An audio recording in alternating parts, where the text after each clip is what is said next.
Hey, beautiful souls. How are you? So I write better than I talk, and I made a deal with God to get this video out tonight, regardless. And I don't feel ready, and I don't feel confident, but I'm going to do it anyway. So here it goes. Doing this very thing for me has taken so much courage.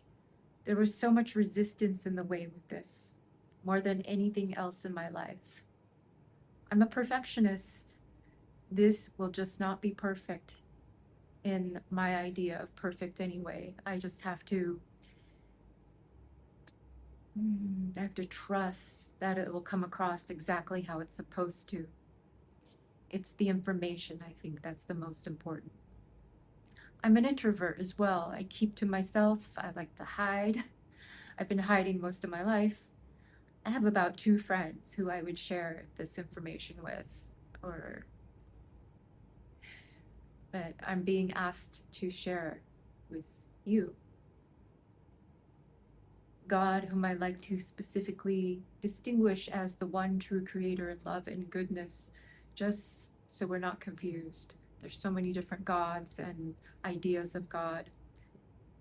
This is the God that I'm after, is the one true creator of love and goodness, not any of the fake gods.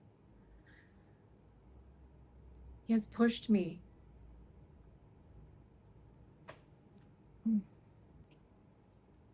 Yeah, God has been pushing me to do this for quite some time now, a few years. And now I really feel the need to fulfill that promise. You know, the time just never seemed to be right. I would try and freeze up and end up writing in my journal instead, not sharing with anyone. And I'd have that empty sense of having given up on what I felt inspired to do.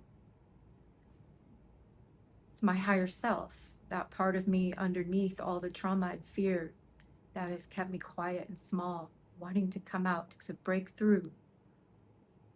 I look back on my particular flavor of trauma and I can see a direct matching in how the theme always was to keep me from speaking.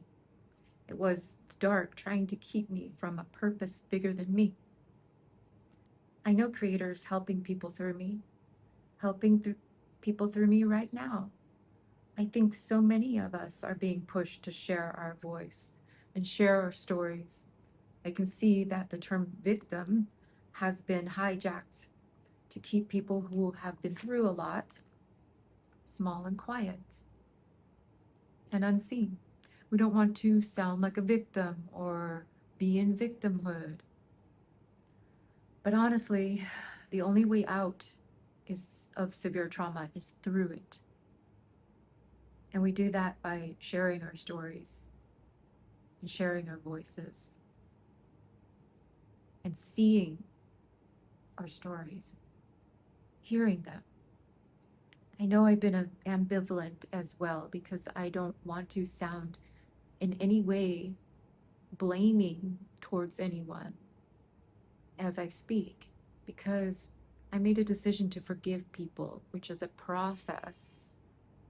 That's a process, and that I will share more on, because it's a very important process and part of healing. Forgiveness is a hard one.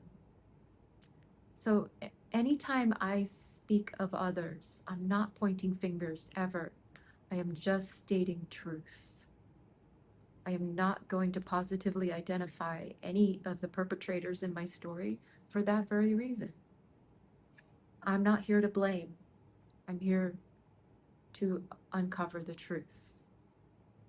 I would like to ask others in return to not judge harshly.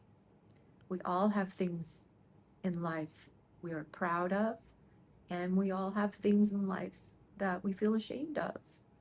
And even things that we've done that aren't so great that we aren't ashamed of. And we have to look at that anger beneath the shamelessness. What is the sadness under the anger? Those things need to be looked at. I have so many wonderful healing tools to share. and things that led me here to this very dark, dark night of the soul, the darkest ego death I have ever felt. It's like the world is going through an ego death right now.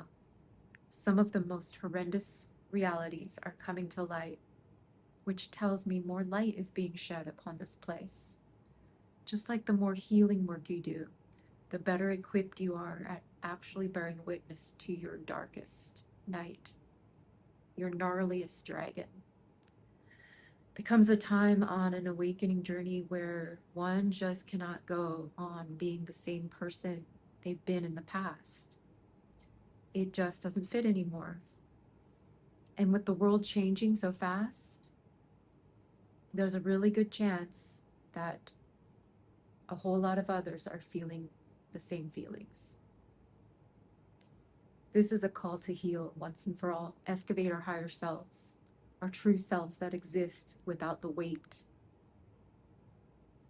We have picked up a lot of weight in this world, and we decided to tuck it away within our psyches, within our fascia, in our body, because it was all too much for us to face at that time. And so many of us were young children when trauma started affecting us. I remember the world placing layer upon layer of trauma on my tiny shoulders. My young mind was shattered, as many of yours have been too, I'm sure. Our nervous systems fried to a crisp, toasted. Like so many of us highly sensitive people have gone through some of the worst trauma. We carry that into adulthood, and that's where it screws everything up. Finding inspiration to wake up young is a true gift of mercy. I love seeing these young 20-somethings awakened ones who have the courage and strength it takes to heal and become whole. And many children are now awake, I see, which is why they are after the kids with the poisons and such. I think of awakening and healing as a gift. Many go to the afterlife having not learned or changed anything at all, taking with them anger and pain. And the soul needs to be light as a feather to rise. I think ghosts and apparitions, which I have felt around me before, energy, are earthbound spirits who could not rise due to the weight of those hellish emotions. We need to work through those. There is so much that needs to be talked about, and I know many of you feel it too. There's a huge light wave coming in, and it's shining a hefty ray onto the darkness. I think that's what so many of us need to do, is get our stories out. Stop living in the darkness. Anyway, thank you.